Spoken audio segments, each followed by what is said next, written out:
Os Evangelhos. Os escritos que relatam a vida, obra e mensagem de Jesus. A pedra fundamental da religião com mais adeptos ao redor do mundo. Um legado recolhido e difundido por 4 dos 12 apóstolos. Ele padeceu, foi sepultado e ressuscitou ao 3º dia, segundo as Escrituras. O que os evangelhos narram não coincide sempre. Se existiram outros evangelhos, que mistérios os manteve ocultos? Quem os escreveu e por que não formaram parte da Bíblia? A maioria dos textos gnósticos foram queimados ou enterrados. A religião foi imposta de cima para baixo, sobre todos. Por que esses evangelhos permaneceram ocultos? Uma palavra típica dos manuscritos do Mar Morto é a hebraica hazes, que significa segredo. Eles poderiam prejudicar ou mudar a história da religião se fossem revelados? Eles foram encontrados no século XX. E se as coisas não são como vocês estão vendo, abra os olhos. Lá estava. Textos como os de Judas, Tomé, Felipe e Maria Madalena estão entre os evangelhos proibidos encontrados nos últimos tempos. Que mistério continha o evangelho de Maria Madalena, oculto durante quase toda a existência do cristianismo? A única que Jesus reconhecia como seu par, sua igual, como mestre espiritual, era uma mulher chamada Maria Madalena. Que princípios básicos do cristianismo o evangelho de Tomé questiona fortemente? As mulheres não podem entrar, nem receber, nem entender o reino de Deus até que se tornem homens. Que segredo revela o evangelho escrito por Judas Iscariotes? Aqui eles retratam Judas como um grande traidor. Jesus pediu a Judas que o entregasse. A história de um segredo de quase 2 milênios. Seria o maior escândalo de censura de toda a história? Como e quanto as crenças judaico-cristãs teriam se modificado se esses textos tivessem formado parte da Bíblia? Os Evangelhos Proibidos.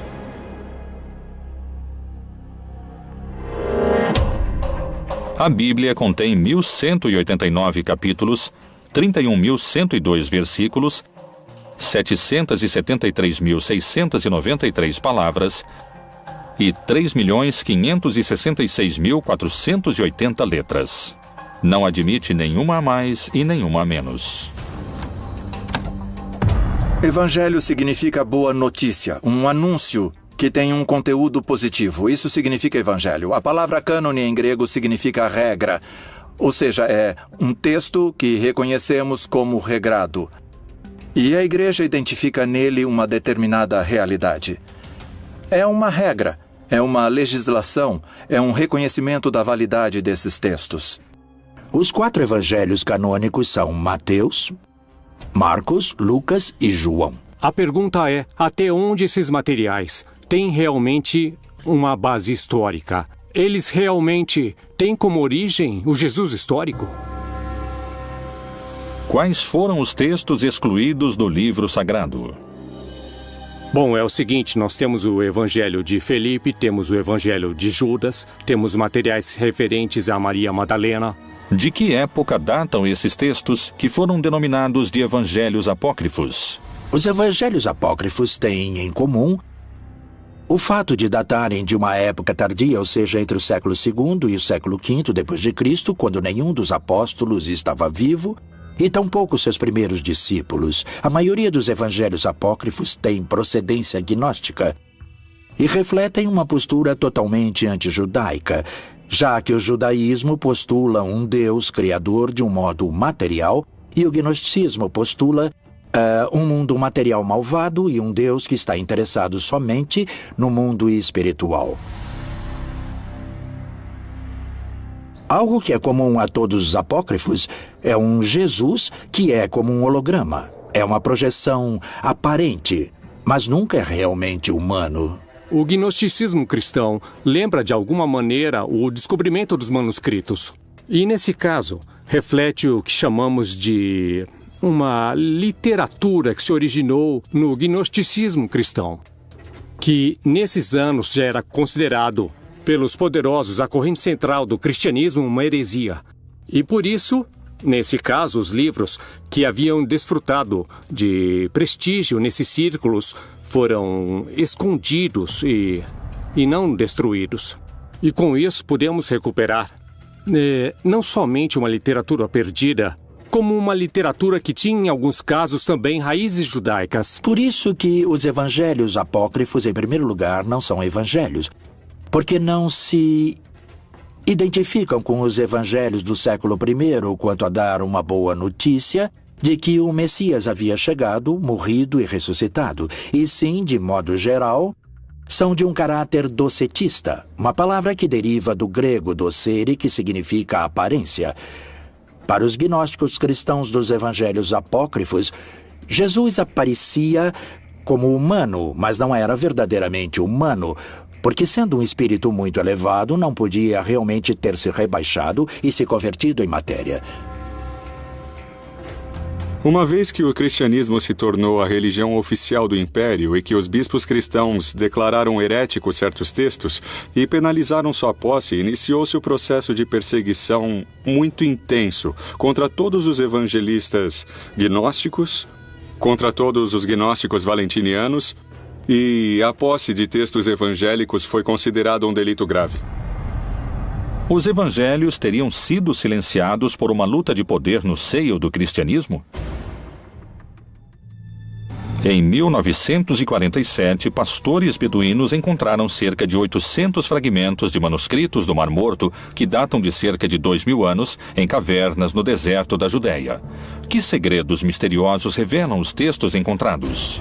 Os textos do Mar Morto são manuscritos judaicos antigos, achados entre 1946, 47 e 1956. E são documentos, em sua maioria, escritos em couro de animais e uma minoria, 20%, em papiro. A maioria escritos em hebraico e também uma minoria em aramaico e em grego. Nos primeiros séculos do cristianismo desenvolveu-se um silencioso combate.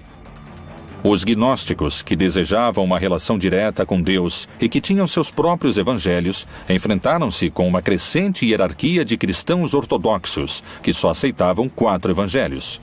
Os gnósticos foram vencidos, mas a descoberta de seus evangelhos poderia lhes devolver a palavra. Uma das versões mais revolucionárias parece ter sido a de Tomás.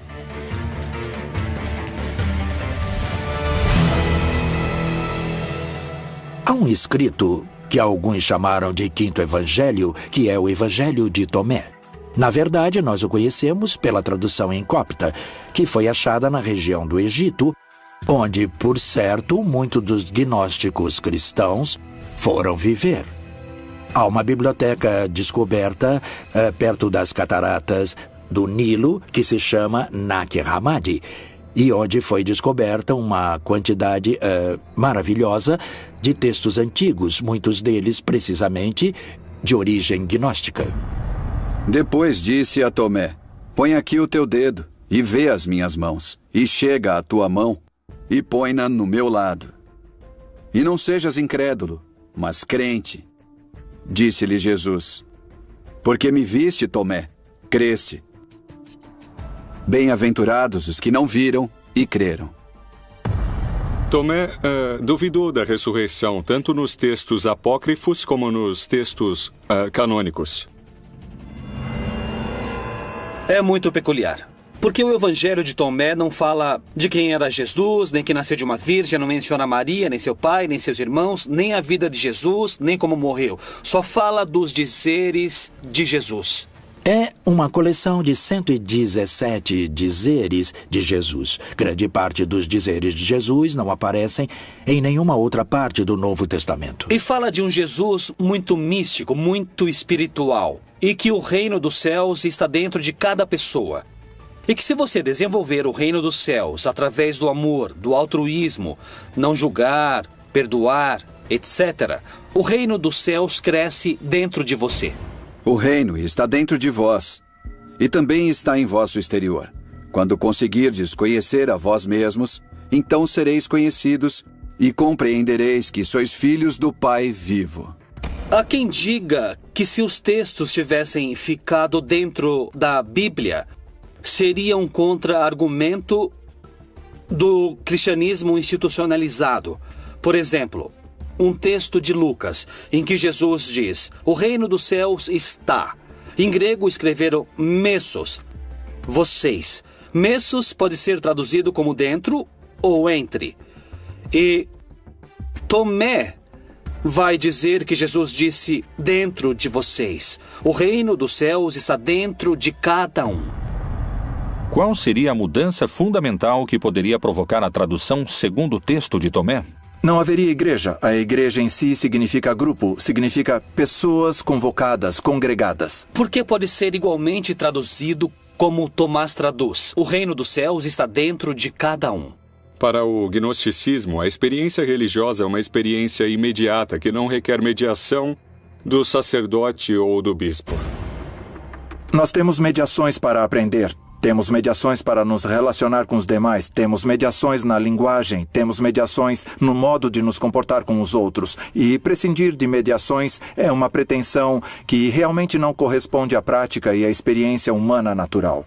Nesse sentido, uma mediação social e uma mediação institucional são imprescindíveis, não só no âmbito da fé, como praticamente em qualquer âmbito da vida cultural. Isso representava um desafio e também uma ameaça política muito séria para os bispos cristãos, pois o seu papel como mediadores entre o homem e o céu, ou entre o homem e Deus, era colocado sob suspeita. A salvação através do conhecimento interior é um dos princípios gnósticos. Jesus disse: aquele que busca, continue buscando até encontrar. Quando encontrar, ele se perturbará. Ao se perturbar, ficará maravilhado e reinará sobre o todo. Além disso, o Evangelho de Tomé prega outro modo de se relacionar com Deus e com a morte.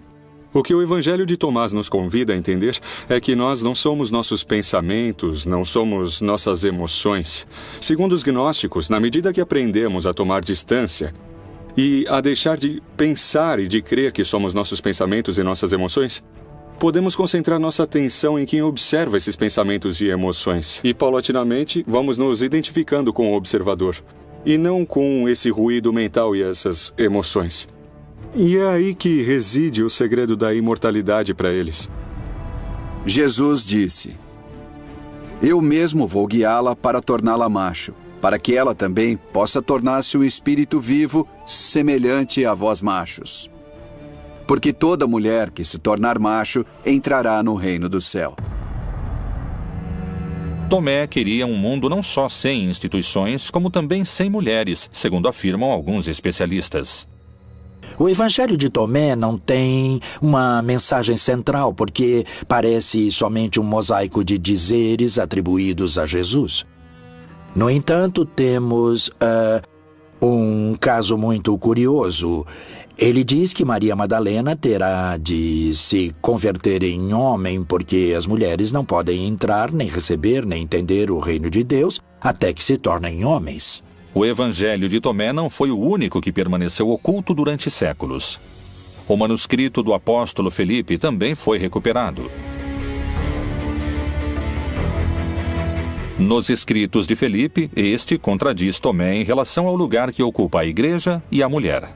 Esses textos poderiam revelar um mistério cuja força mudaria para sempre os conceitos cristãos sobre a sexualidade? Que Jesus tenha se enamorado de uma mulher em sua juventude é muito provável. Muitas mulheres que o seguiam se enamoravam dele, isso é evidente e seguríssimo, não? Outra passagem do Evangelho de Felipe é ainda mais descritiva do papel das mulheres. Havia 3 que sempre caminhavam com o Senhor: sua mãe, Maria, sua irmã e Madalena, que era chamada sua companheira.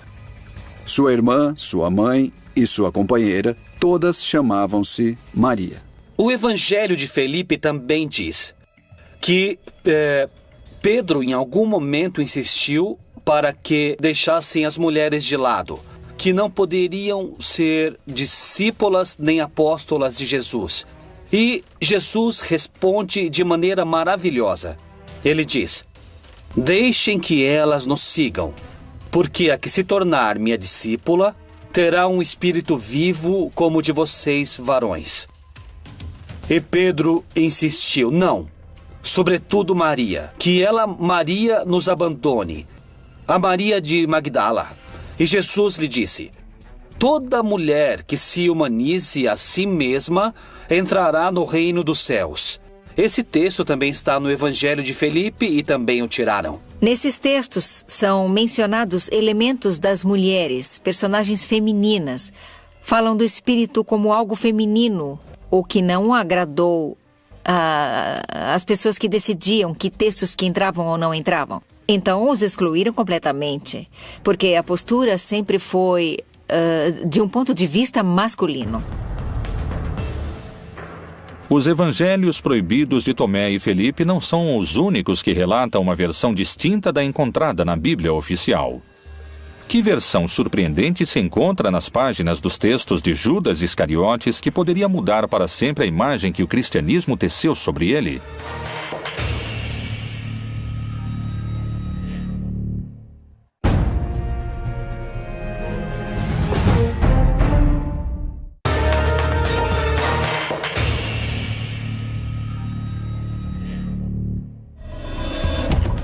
Niceia, ano de 1978. Um grupo de camponeses realizam suas tarefas habituais quando encontram numa caverna alguns papiros que poderiam mudar para sempre o conceito de um dos homens mais repudiados da história. Mas você excederá a todos eles, pois você sacrificará o homem que me reveste. Abril de 2006. Foi apresentado o resultado de um trabalho de anos, a reconstrução e tradução de um livro que se acreditava perdido para sempre. Um livro extraviado por mais de 1.700 anos. Um texto que modificaria o lugar que a história reservou para o homem mais odiado pelo cristianismo, o Evangelho de Judas. O Evangelho Gnóstico de Judas nos oferece uma versão diametralmente oposta à do Judas retratado dos evangelhos canônicos. O Evangelho de Judas também é gnóstico. Ele data do século IV e nele Judas aparece não como o grande traidor da história, mas como aquele a quem foi revelado o que Jesus ia fazer. Quer dizer, ele ia morrer. Inclusive, o Evangelho de Judas trata de expor como Jesus pede a Judas que o entregue. Então, mais que uma traição, é um favor para que se cumpra o plano da salvação. Quem foi o apóstolo Judas Iscariotes? Segundo os evangelhos canônicos, foi o traidor que revelou o lugar onde poderiam capturar seu mestre, tal como havia anunciado o próprio Jesus durante a última ceia. E comendo com eles, disse, em verdade vos digo que um de vós me há de trair. Judas Iscariotes tinha combinado com as autoridades que o entregaria. Jesus havia celebrado a última ceia, havia ceado com seus discípulos, uma celebração em contexto pascal. Havia ido a um horto e lá foi aprisionado. Essa é a versão oficial dos fatos, segundo os livros que compõem a Bíblia. Mas o que diz o Evangelho de Judas? Que interpretação oferecem os especialistas sobre esses textos que permaneceram ocultos por 2000 anos? No caso do Evangelho de Judas, este ajudou Jesus a cumprir seu objetivo, que é, no caso do gnosticismo, livrar-se da sua corporalidade. Judas, que é o grande traidor, que vende Jesus por 30 moedas, no caso desse evangelho, aparece realmente como um herói. O Jesus retratado no Evangelho Gnóstico de Judas é um Jesus burlão. Um Jesus sarcástico que zomba da ignorância de seus discípulos e que abertamente prefere Judas e faz de Judas seu apóstolo predileto, porque diz que Judas é o único que entende que Jesus não é uma pessoa, não é somente um corpo. Jesus não é uma encarnação de Deus na Terra e tampouco é um ser humano. É um estado de consciência que qualquer pessoa pode alcançar. Qual foi então o papel de Judas segundo esses textos? O texto de Judas é o texto de uma comunidade que quer retomar esse personagem, quer reivindicar esse personagem de alguma maneira e o coloca dentro de todo um plano que Deus tinha para a morte de Jesus. Nem mais nem menos. Ele abre a porta para que Jesus consiga se desfazer de seu corpo. Algo desagradável e que não está incluído na doutrina gnóstica e que coloca Judas em primeiro lugar, enquanto que na doutrina cristã genérica ou geral, Judas é menosprezado, é um ser cobiçoso, um ser vil, que é imediatamente enviado para o inferno. Judas não dá nenhuma importância, nem tampouco Jesus, à crucificação, porque Cristo não se identifica nem com o seu corpo, nem com a sua mente, nem com suas emoções. Segundo esse evangelho, é o próprio Jesus que confere a Judas o lugar que ocupará na história. Afaste-se dos outros e eu lhe contarei os mistérios do reino. É possível você alcançá-lo, mas você sofrerá muito. Por que as passagens são tão contraditórias? Pode ser simplesmente a interpretação dos textos? A entrega de Jesus aos romanos foi um ato heróico ou foi um ato que ia de encontro à própria vontade de Judas? A relação entre Judas e Jesus é uma relação de melhores amigos. De fato, Judas se nega a fazer o que Jesus lhe pede, ou seja, denunciá-lo, acusá-lo. São muitas as versões que existem em torno de Judas. Mas o que dizem os textos censurados e escondidos do seu próprio evangelho? Mas você cederá a todos eles, pois você sacrificará o homem que me reveste.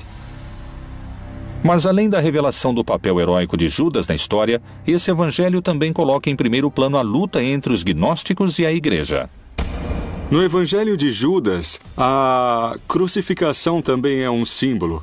E, portanto, a cruz é um símbolo místico que representa, por um lado, o princípio ativo masculino, representado no eixo vertical da cruz, e o princípio feminino masculino, representado pelo corte transversal horizontal que forma a cruz. A crucificação representa a possibilidade de se libertar, de se afastar desses dois princípios que fazem parte da natureza de cada pessoa. Então, mais que uma traição, é um favor para que se cumpra o plano da salvação.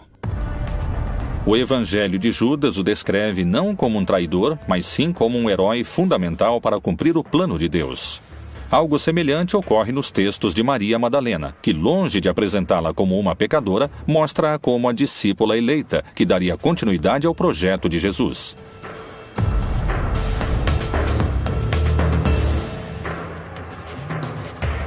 Esse evangelho foi encontrado somente em 1896. Que segredo oculto revela o evangelho de Maria Madalena? A mulher mais misteriosa da Bíblia deixou escritos seus próprios segredos.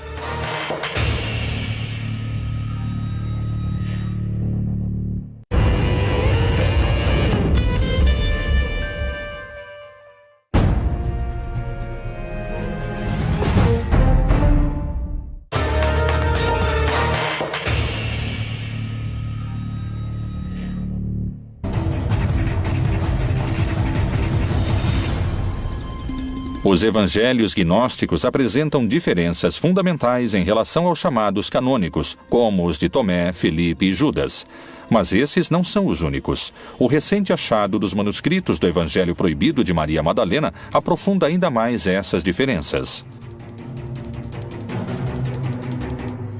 A história de Maria Madalena está cheia de mistério e controvérsias. Sua história e seu papel ao lado de Jesus é motivo de debate. O achado dos evangelhos de Maria Madalena lança quanta luz sobre a construção feita em torno de sua figura.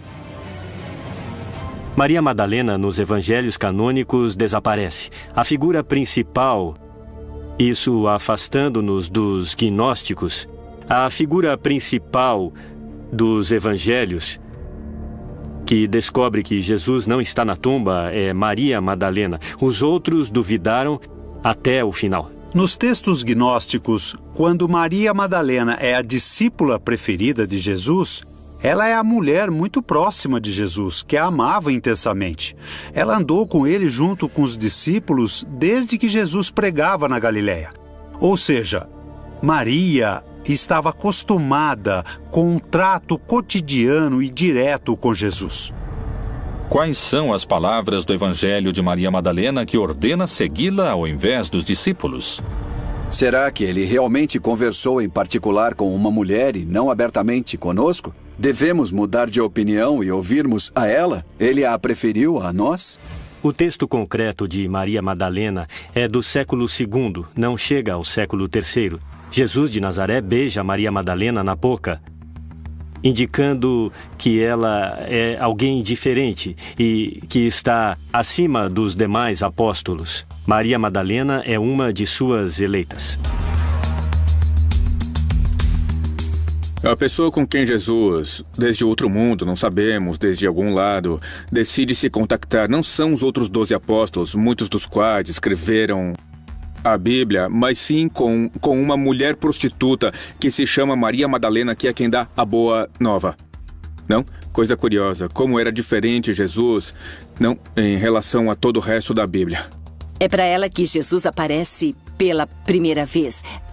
Por isso, ela recebeu o título ou nome de Apóstola dos Apóstolos. Por que Jesus escolheu se apresentar a Maria quando ressuscitou e não aos seus 12 discípulos? De que modo a Bíblia oficial relata esse encontro? Maria Madalena foi e anunciou aos discípulos que vira o Senhor e que ele lhe dissera isto. Quando Madalena disse que tinha visto Jesus, nessa hora Pedro zomba dela, diz: aquela mulher viu Jesus, mas que era apenas na sua imaginação. Então, inclusive, ele é repreendido por Levi por sua atitude que diz: Pedro, você sempre com esse seu mau gênio. Não trate a Madalena assim, eu não creio que essa mulher minta. Nos 4 evangelhos que temos no texto bíblico, ela não é muito comentada, essa figura se perde. Mas temos outros documentos que ela é considerada e que falam do ministério que ela exercia. Existiriam mulheres que participaram das decisões que acabaram formando o que hoje conhecemos como a Bíblia canônica? Os escritores, a maioria eram homens. E as decisões de como fechar o cânone bíblico e de como ir fechando os evangelhos também foram tomadas por homens. Qual era o papel de Maria Madalena? Que relação a unia com Jesus? A resposta está em seu evangelho. O Evangelho de Maria Madalena nos fala de uma liderança da mulher. Nós o conhecemos como um pouco gnóstico, porque diz: me foi revelada a sabedoria, fui conhecendo mais sobre ele. Então, no final das contas, o texto fala da vida de Jesus, aparentemente do ponto de vista de Maria Madalena, mas da forma como ela foi adquirindo conhecimento para chegar ao nível de Jesus. Por isso reconhecemos que é agnóstico. Esse evangelho relata um encontro único entre Jesus e Maria Madalena. É o momento em que o Salvador lhe revela um segredo que não conta aos outros apóstolos. Nos outros 4 evangelhos, a vida depois da morte é descrita como um paraíso de felicidade. Mas é diferente no Evangelho de Maria Madalena. No Evangelho de Maria Madalena, o que parece querer nos dizer é que no processo da morte, o que existe é uma decomposição. O que existe é uma dispersão das nossas emoções, de nossos pensamentos, uma ruptura de identidade. Esses são os demônios que Maria Madalena enfrenta. Mas, por outro lado, o que perdura é a atenção, a consciência, que é o contrário do pensamento. O pensamento passa o tempo se lançando para o futuro ou olhando o passado, mas raras vezes o pensamento está no presente, no agora. A consciência é a atenção, é a observação do que está ocorrendo agora. É por isso que os gnósticos pensam que podem sobreviver ao processo da morte. É depois da morte e ressurreição de Jesus que o Evangelho de Maria Madalena revela sua liderança em relação aos apóstolos.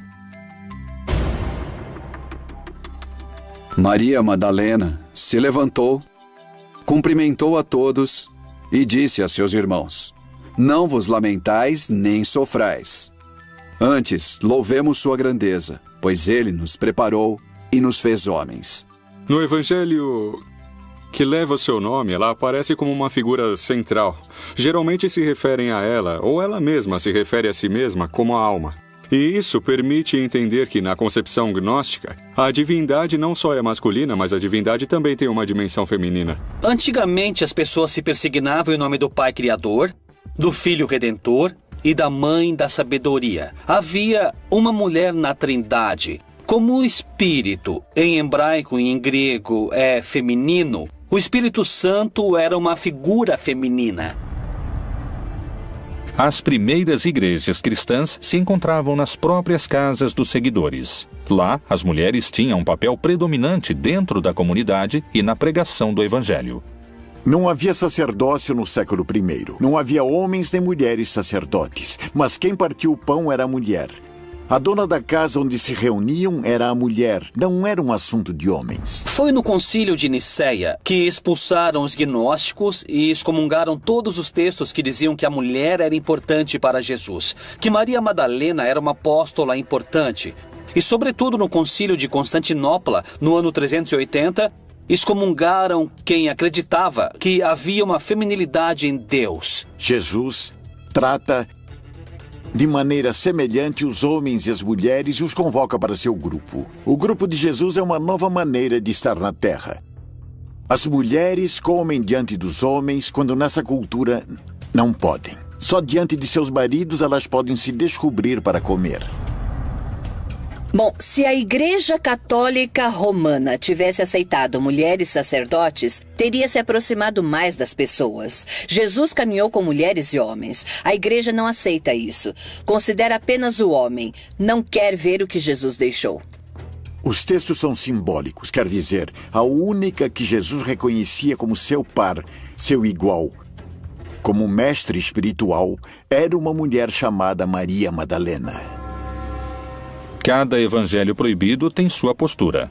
Segundo muitos afirmam, os textos de Maria Madalena encontrados poderiam ter mudado a história do catolicismo, se tivessem sido incluídos nos chamados textos canônicos.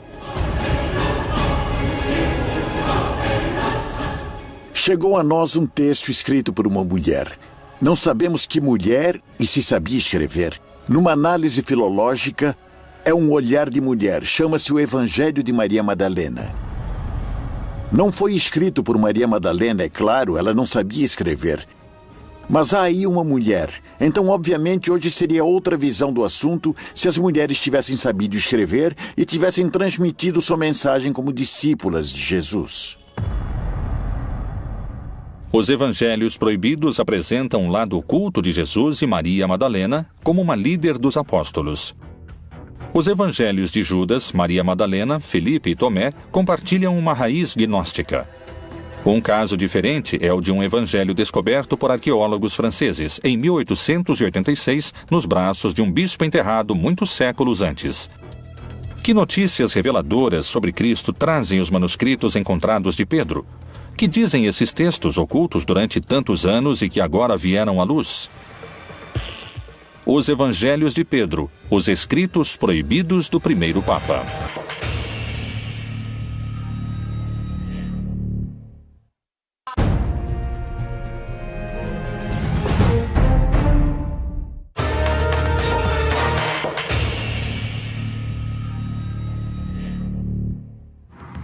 Alto Egito, século VIII.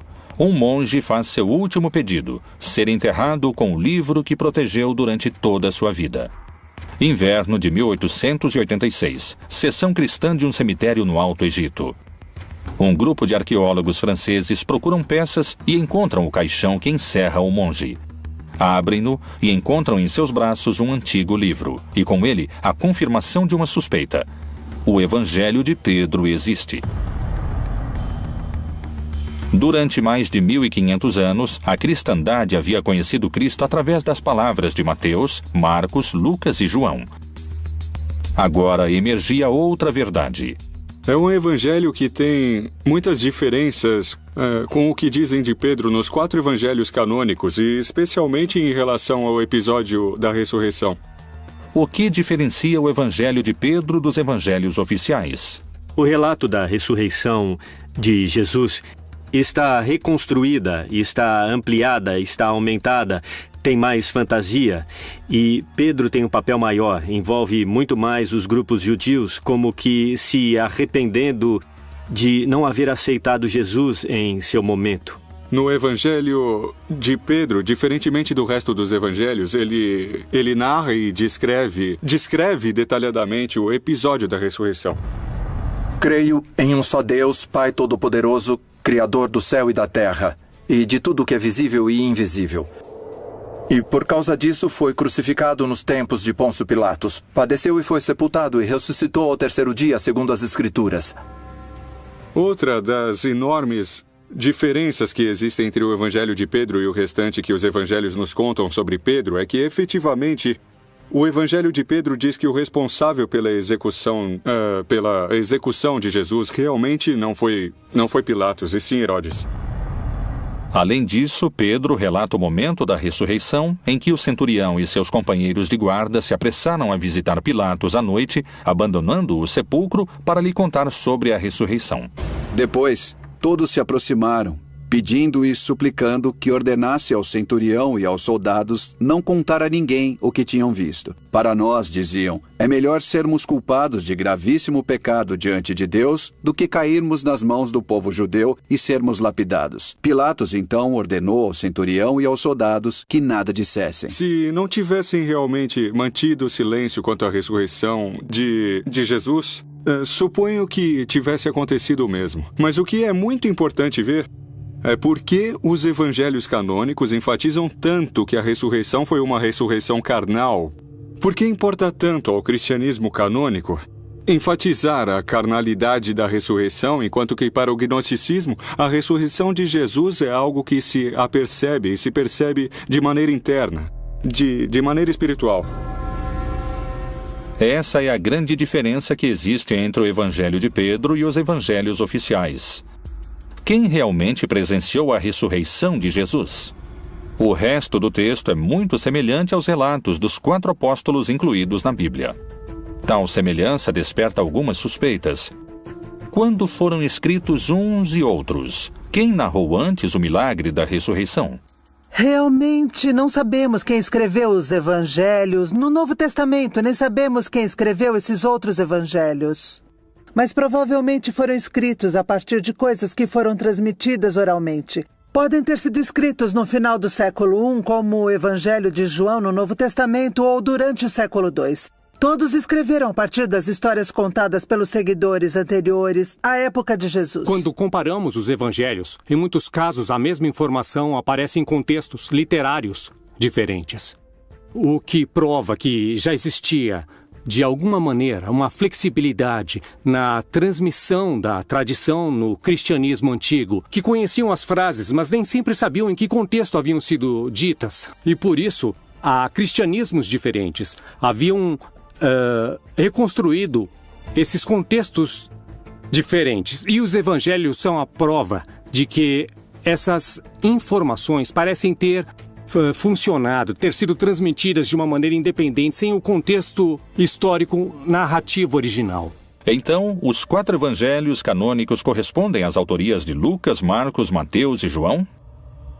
À medida que transcorreu o tempo desde a morte e o desaparecimento de Jesus, os textos perderam cada vez mais valor, quer dizer, perderam valor mais de uma vez. Se está escrevendo um texto 4 séculos depois da morte de Jesus, que parte desse escrito é verdadeiro? De onde saíram esses ensinamentos? E mais, voltemos aos evangelhos canônicos que estão na Bíblia. Não são de Lucas, não são de João, não são de Mateus nem de Marcos. Os evangelhos revelam a vida de Jesus Cristo. Durante centenas de anos, os cristãos só contaram com a versão de Lucas, Mateus, Marcos e João. Que mistérios guardavam os evangelhos proibidos que foram apagados da face da terra?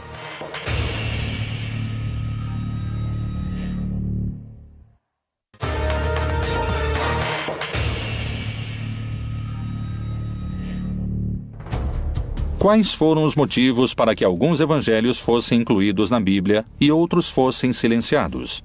As hierarquias eclesiásticas teriam sobrevivido se sua mensagem tivesse sido propagada? Quem foram e o que diziam os profetas que foram calados durante séculos? No ano de 312, Constantino, um imperador criado no paganismo romano, um homem que acreditava em muitos deuses, teve uma revelação antes de uma batalha.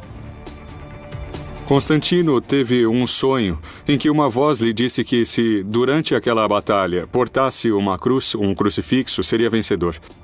E diz a lenda que foi assim. Na batalha da Ponte Milvia, derrotou Maxêncio, conseguiu unificar um império que estava dividido numa tetrarquia e depois se fez batizar e se converteu no primeiro imperador romano cristão. Isso foi muito significativo e muito relevante para o processo de consolidação política do cristianismo.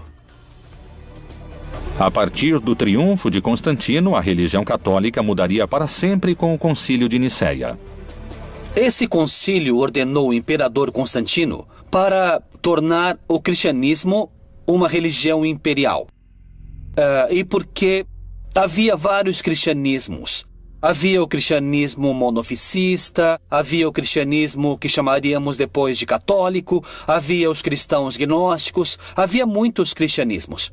Para unificá-los, Constantino ordenou que os bispos de todos esses cristianismos se reunissem no ano de 325 na cidade de Nicéia, para escolher quais narrações e relatos da vida e da obra de Jesus eram reais e seriam revelados e quais não. Evidentemente, houve um interesse político de Constantino de unir em um mesmo texto, um texto grande, os escritos mais representativos das comunidades cristãs de maior valor em número ou prestígio do Mediterrâneo. Os evangelhos que aparecem na Bíblia apresentam graves erros históricos e geográficos que uma leitura precisa começa a revelar. Foi um imperador romano que adorava o sol, aquele que estabeleceu as regras básicas da Igreja Católica como a conhecemos hoje? Constantino governou a partir do ano 313, ou seja, no século IV. No século IV já estava decidido, já era um fato histórico os livros que os crentes consideravam inspirados. E mais, algumas das perseguições imperiais contra os cristãos exigiam que as pessoas entregassem os livros sagrados, caso contrário, eram mortas.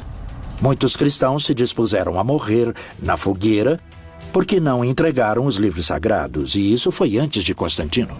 Os gnósticos perderam sua primeira batalha, mas essa não seria a última e nem a pior de suas derrotas. Qualquer livro do cristianismo que foi separado dessa lista, considerada sagrada por ordem do imperador Constantino, ficou de fora, se tornou apócrifo. Qualquer seguidor desses textos, dessas crenças, a partir desse momento, foi considerado herege, que significa aquele que pensa diferente. Para muitos especialistas, os evangelhos proibidos constituíram um campo de batalha em que se travou a guerra entre os gnósticos e a hierarquia eclesiástica. Uma luta que, segundo narra a história, venceram os sacerdotes da Igreja Católica. Já desde um primeiro momento pareceu haver gerado uma polêmica entre os seus seguidores, e por isso os evangelhos, sejam os canônicos ou sejam os apócrifos, refletem interpretações diferentes da mensagem original histórica de Jesus. O que teria ocorrido se a perspectiva gnóstica tivesse triunfado? Qual seria o papel da mulher se os textos bíblicos tivessem sido reformulados ou os textos gnósticos incorporados? Como seria a Igreja Católica hoje em dia com esses manuscritos como protagonistas? Essas são algumas perguntas que emergem da Bíblia Proibida.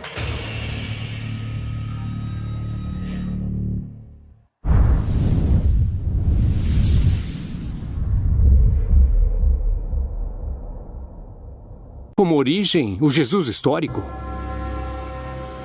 Quais foram os textos excluídos do livro sagrado?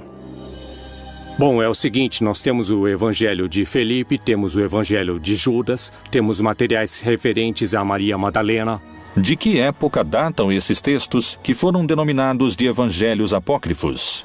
Os evangelhos apócrifos têm em comum o fato de datarem de uma época tardia, ou seja, entre o século II e o século V depois de Cristo, quando nenhum dos apóstolos estava vivo, E tampouco seus primeiros discípulos. A maioria dos evangelhos apócrifos tem procedência gnóstica e refletem uma postura totalmente antijudaica, já que o judaísmo postula um Deus criador de um modo material e o gnosticismo postula um mundo material malvado e um Deus que está interessado somente no mundo espiritual. Quem os escreveu e por que não formaram parte da Bíblia? A maioria dos textos gnósticos foram queimados ou enterrados.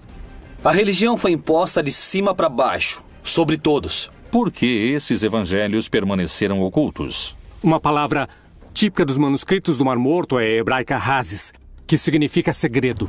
Eles poderiam prejudicar ou mudar a história da religião se fossem revelados? Eles foram encontrados no século XX. E se as coisas não são como vocês estão vendo, abra os olhos. Lá estava. Textos como os de Judas, Tomé, Felipe e Maria Madalena estão entre os evangelhos proibidos encontrados nos últimos tempos. Que mistério continha o evangelho de Maria Madalena, oculto durante quase toda a existência do cristianismo? A única que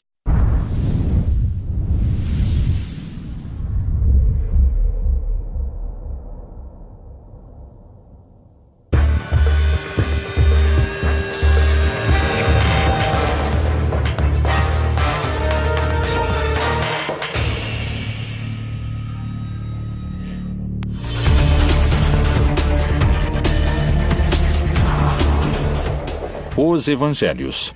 Os escritos que relatam a vida, obra e mensagem de Jesus. A pedra fundamental da religião com mais adeptos ao redor do mundo. Um legado recolhido e difundido por 4 dos 12 apóstolos. Ele padeceu, foi sepultado e ressuscitou ao 3º dia, segundo as Escrituras. O que os evangelhos narram não coincide sempre. Se existiram outros evangelhos, que mistérios os manteve ocultos? Jesus reconhecia como seu par, sua igual. Como mestre espiritual, era uma mulher chamada Maria Madalena. Que princípios básicos do cristianismo o evangelho de Tomé questiona fortemente?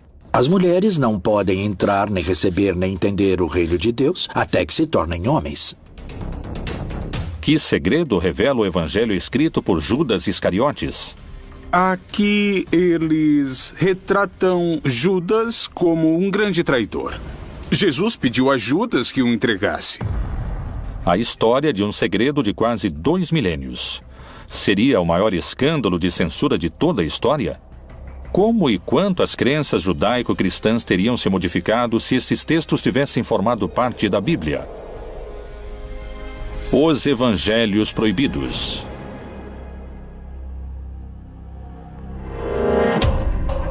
A Bíblia contém 1.189 capítulos, 31.102 versículos, 773.693 palavras e 3.566.480 letras.